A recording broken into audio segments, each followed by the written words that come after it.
ஏமா ஏன் சாமி 6 மணிக்கு வீட்டை விட்டு வெளியே போனால் இப்போ 7:30 ஆகி போச்சு. இப்போதான் வேன் போகுது. இப்போதான் வர்றேன். இன்ன வரைக்கும் இன்னும் இல்லை. 8 மணி அப்போ சொல்லிடுது. அதான் வேன் போய் இப்போ ஒரு 10 நிமிஷம் ஆச்சு. என்னதான் பண்ணுவேன்? அந்த கதை ஏன் கேட்குற?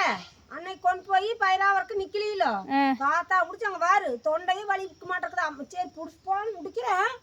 ஐயோ ஆனால் இன்னைக்கு உள்ளு காட்டி ஏதோ ஒன்று வண்டி இருக்குங்க. அப்போ கெட்டா ஆமா, அது சின்னதாக இருக்கும் போது கெடாய் மாதிரி அந்த ஆடுங்க கத்திட்டு இருக்குதாங்க. அந்த முள்ளு வேற கழிச்சிருக்குது. துளியும் போட்டு இழுத்துருது. ஐயோ பாரு போய் கம்ம நின்றுச்சு. அப்புறம் சேர்த்திட்டு அப்புறம் இந்த வாழைப்பூ முடிச்சுட்டு பரவாயில்ல, பெரிய பூவா இருக்குது. அப்புறம் பீக்கி விதையும் விதையும் வாங்கிட்டு வந்திருக்கிறேன். நம்ம வீட்டில் தான் ஒரு விதையும் இல்லையே. காய்த்தையும் வாழைக்காய் பாப்பா நீங்கள் ஒரு தட்டக்காய் விதை என்னென்ன வச்சிருந்து அல்ல எங்கே எடுத்து போட்டீங்களா காணும் ஒன்னையுமே காணும்.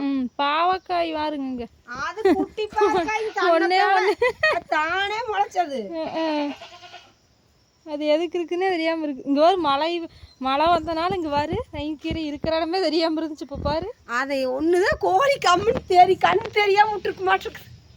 சீக்கிரம் எடுத்துட்டு வா. அங்கே வச்சின்னா அப்புறம் ஆடு கீழே சாப்பிட்டு போடு. அதுதான் சுகாசுக்கு தான் பிடிக்குமுங்கம்மா வாழைப்பூ. அதனால பிடிச்சிட்டு வந்தேன். தேன் ஓலை இங்கே பாருங்க. இவ தான் என்னமோ கெடாய் கணக்கில் குதின்னு குதிப்பா. இப்போ நான் வெளியிலேருந்து வீட்டுக்குள்ளே கொண்டு வரக்குள்ளேயும் அந்த ஆட்டம் போடுது. எப்படி தான் கொண்டு போனேன் இது? இப்படி இல்லை பிடிச்சிட்டு போனேன். இங்கே பாருங்க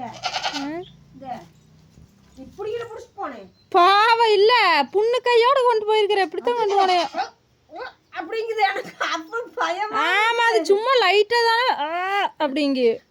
அப்படி பிடிக்கலன்னா நான் கொண்டுட்டே போய் சேர்க்க முடியாது. ஐயோ படாத பாடாகி போச்சு. அதனால தான் 6 மணிக்கு போய் இவ்வளவு லேட்டு. அது கொஞ்சம் தூரம் நடந்து போகணும். ரொம்ப தூரம் 1/2 கிலோமீட்டரே இருக்கு. நீ கொண்டு போய் அந்தெல்லாம் சரி செடி கொடி கடிக்கிட்டுன்னு கொடி கட்டுற மாதிரி உனி என்ன கதி வேண்டியதுன்னு தெரியல. நீ மேய்ச்சி இது மேய்ச்சி 2 மணி சம்பாதிக்கிறதுக்குள்ள அப்போ நாளையும் வர முடியல. இங்கே பாருங்க, நேற்று காய போட்ட துணி அப்படியே மழையில் நனைஞ்சு. ஏன்னா காயாம தான் இருந்துச்சு, அதனால எடுக்கவே இல்லை. கரெக்டாக கொண்டு வந்து காய போட்டு காப்பி குடிச்சிட்டு இருக்கிறேன். பிடிச்சிட்டு அதனால காஞ்சிருந்தா எடுத்துருப்பா. காயிலிங்கன்னா விட்டுட்டேன். இங்கே பாருங்க, இது எப்படி இருக்குன்னு சொல்லுங்க. லேப்டாப்புக்கு போட்டு வச்சிருந்த கிளாத்து. இதில் பாருங்க பிக்சர் எப்படி இருக்கு. சூப்பராக இருக்கா? பிடிச்சி போய் கட்டுறையா? புண்ணை இழுத்துட்டுற போகுது. புண்ணு கையோட ஓட்டு இல்லைன்னு இழுத்துட்டு இருக்கிற நீ. அங்கே பாருங்க நிற்கவே நிற்காது. அங்கே பாருங்க நம்மளையும் இழுத்து தள்ளிடுங்க. எதுக்கு இப்படி அவதி வேண்டுதுன்னு இதில் அந்த ஆட்டுகளோட போய் சேர்றக்கா நின்று. அதுதான் அந்த ஆட்டை காணும்போது இப்படி இழுத்துட்டு இருக்க மாட்டேங்குது. இங்கேயே கட்டி வை பக்கமாக. நீ எங்கள் அம்மா அவசர அவசரமாக கிளம்பணும்.